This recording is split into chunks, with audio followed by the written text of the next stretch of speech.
ಬೆಂಗಳೂರಿನಲ್ಲಿ ಮೆಟ್ರೋ ಹಳದಿ ಮಾರ್ಗ ಇವತ್ತು ಉದ್ಘಾಟನೆಯಾಗ್ತಾ ಇದೆ. ಪ್ರಧಾನಿ ನರೇಂದ್ರ ಮೋದಿ ಅವರು ಆಗಮಿಸ್ತಾ ಇದ್ದಾರೆ. ಹಳದಿ ಮಾರ್ಗ ಉದ್ಘಾಟನೆಗೀಗ ಕ್ಷಣಗಣನೆ.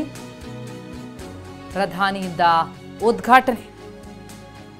ಬಹಳ ವರ್ಷಗಳಿಂದ ಕಾಯ್ತಾ ಇದ್ದಂತಹ ಈ ಹಳದಿ ಮಾರ್ಗ ಇನ್ನೇನು ಕೆಲವೇ ಹೊತ್ತಿನಲ್ಲಿ ಪ್ರಧಾನಿಯಿಂದ ಉದ್ಘಾಟನೆಯಾಗುತ್ತೆ. ಬೆಂಗಳೂರಿಗೆ ಆಗಮಿಸ್ತಾ ಇದ್ದಾರೆ ನರೇಂದ್ರ ಮೋದಿ. ಮೆಟ್ರೋ 3ನೇ ಹಂತದ ಶಂಕುಸ್ಥಾಪನೆಯನ್ನು ಕೂಡ ನೆರವೇರಿಸಲಿದ್ದಾರೆ. ನಾವು ಎಲೆಕ್ಟ್ರಾನಿಕ್ ಸಿಟಿಯ ಐಐಟಿ ಆಡಿಟೋರಿಯಂನಲ್ಲಿ ಕಾರ್ಯಕ್ರಮ ಇದೆ. ಆ ಕಾರ್ಯಕ್ರಮದ ವೇದಿಕೆಯಲ್ಲಿ ಪ್ರಧಾನಿ ಜೊತೆಗೆ 9 ಗಣ್ಯರಿಗೆ ಅವಕಾಶ ಕೂಡ ಕೊಡಲಾಗಿದೆ.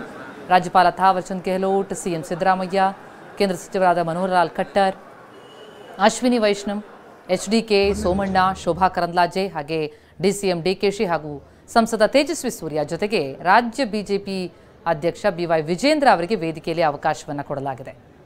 ಎಲೆಕ್ಟ್ರಾನಿಕ್ ಸಿಟಿಯ ಐಐಟಿ ಆಡಿಟೋರಿಯಂನಲ್ಲಿ ಕಾರ್ಯಕ್ರಮ ಇದೆ. ನಮ್ಮ ಮೆಟ್ರೋ ಚಾಪ್ಟರ್ 3 ಒಂದು ಕಡೆ ಮೆಟ್ರೋ ಯೆಲ್ಲೋ ಮಾರ್ಗ, ಹಳದಿ ಮಾರ್ಗ ಏನಿದೆ ಉದ್ಘಾಟನೆಯಾಗುತ್ತೆ. ಆ ಬಳಿಕ 3ನೇ ಹಂತದ ಮೆಟ್ರೋ ಯೋಜನೆಗೆ ಕೂಡ ಚಾಲನೆಯನ್ನು ಕೊಡಲಾಗುತ್ತೆ.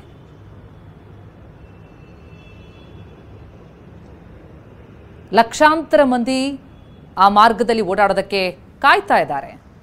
ಸಾಕಷ್ಟು ಟ್ರಾಫಿಕ್ ಕಿರಿಕಿರಿಯನ್ನು ತಪ್ಪಿಸುವಂಥ ಅವಕಾಶ ಇದೆ.